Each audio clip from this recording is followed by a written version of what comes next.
Трябва да влезе на всяка цена. Ако до един час не излезе, действай сам. Ясно. И дано ми ти проверят документите с това немско име. Ето ключа от квартирата ми. Рудольф! Марш!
Господин посланник, кой беше човекът, който влезе преди 5 минути в посолството?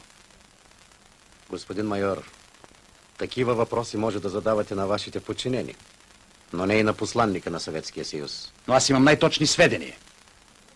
Очевидно, вашите хора не са наблюдавали както трябва, господин майор. Господин посланник, вие сте арестуван. Или може би имате възражение? Дължа да ви припомня, господин майор, че режимът, който ще ми предложите, ще важи и за вашите дипломати в Москва.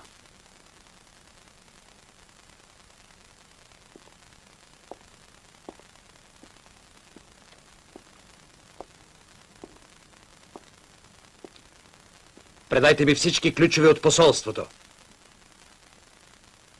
Това е незаконно и аз протестирам.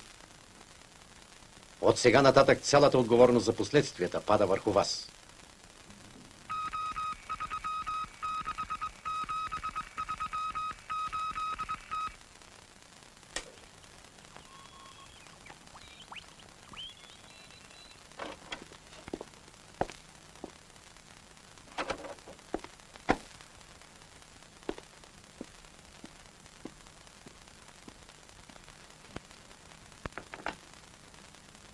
Това е грузински коняк, Ханс. Запомни, че ние бяхме първи, които го опитаха. Предпочитам да го пия в Москва, господин Групенфюрер. Аз мисля, че и тук не ни е зле.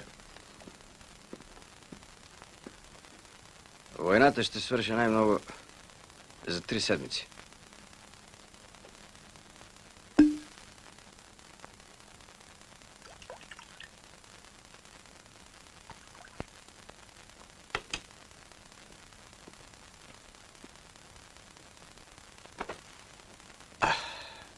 Казва, че рускините били страшно красиви.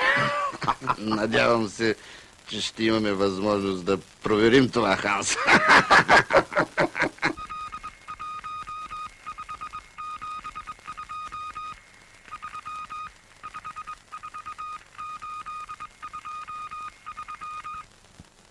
Да ти кажа право, на мен ми се иска да поразстрашуваме още малко.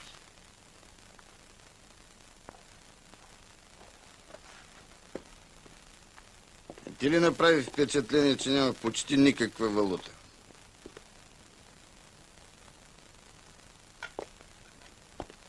До сега съм обискирал 8 посолства. Навсякъде намирахме купища валута. А тука? Наистина странно. Не странно, а необяснимо. Предполагам, че са ги скрили някъде. Представяш ли си, ако ги намерим? Представям си благодарствено писмо от Райсбанк, нашия дълг и така нататък. Аз пък не си представям никакво благодарствено писмо. Искаш да кажеш, че, а? Същото, което и ти.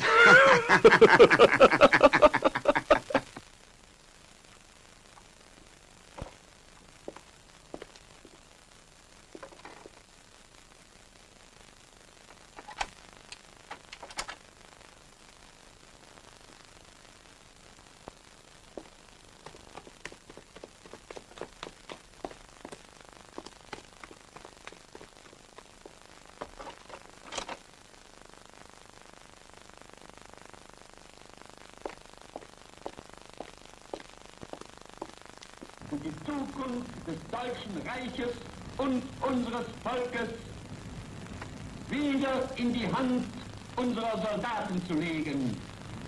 Möge uns der Herrgott gerade in diesem Kampfe helfen. Berlin, den 22. Juni 1941. Adolf Hitler.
Какво се случва?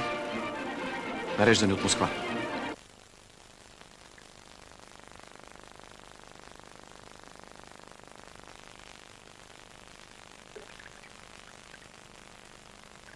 Съжалявам, това беше последната. Всичко останало е водка. Според теб, водката лошо питие ли? Да ви кажа право, не зная. Не съм пил. Виждаш ли, Ханс? Заслужава си да попаднеш на фронта само за да вкусиш истинска водка. Иди донеси.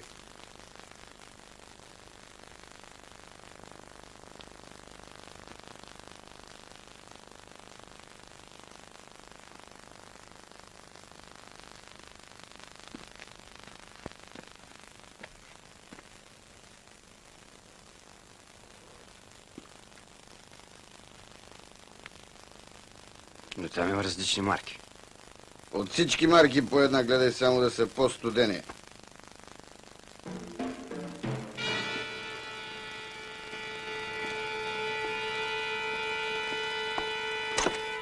Спокойно, малкия.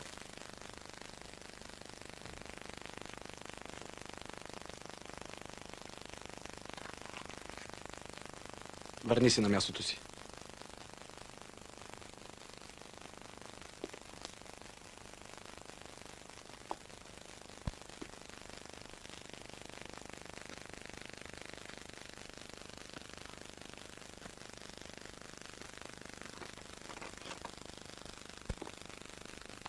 Стани. Горе ръцете.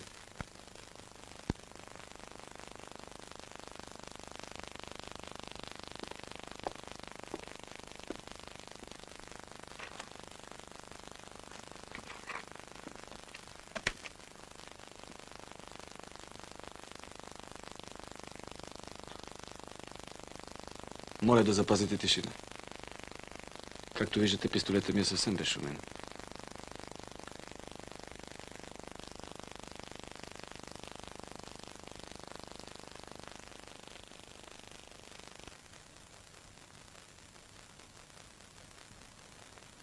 Добре сте си похапнали. Ако знаеш, щях да ви донеса и кутия хайвер. Кой сте вие?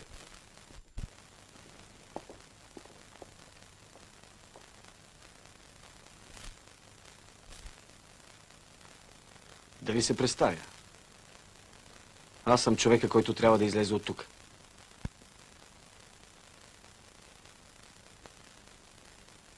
А сега разбрахте ли ме? Този, когото търсихме. Точно така. Този, когато не намерихте. Ясно ли ви е, че с това мога да изляза още сега? Но защо да има невинни жертви и излишен шум? Разбира се. Вас веднага ще ви пипнат. От всички страни е блокирано. Това е напълно възможно. Но малко преди да ме пипнат, вие двамата ще отпътувате там, дето няма нито коняци, нито валута. Съгласете се, че това не е разрешение нито за мене, нито за вас.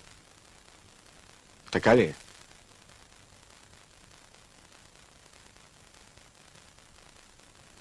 Не е ли тъй? Точно те. От пръв поглед ми стана ясно, че ще се разберем. Няма начин да не се разберем. Така. Ще ви предложа следната добра сделка.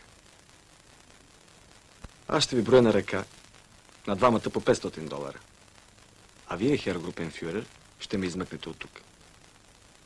Мисля, че това няма да ви навреди. Вие сте много дързък и нахален.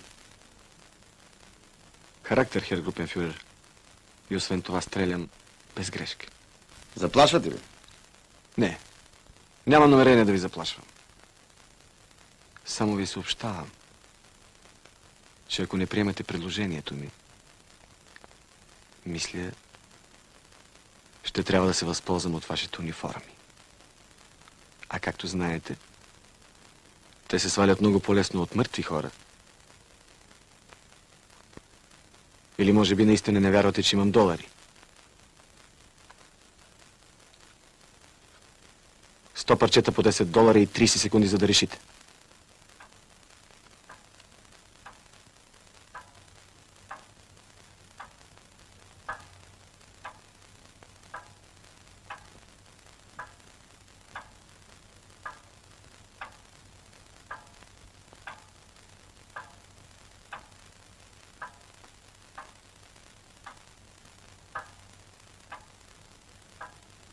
За съжаление, и аз нямам друг изход.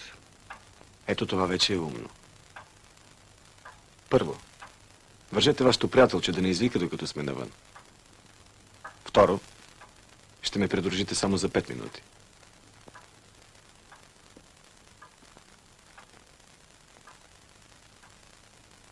И моля, вземете документите на господин лейтенанта.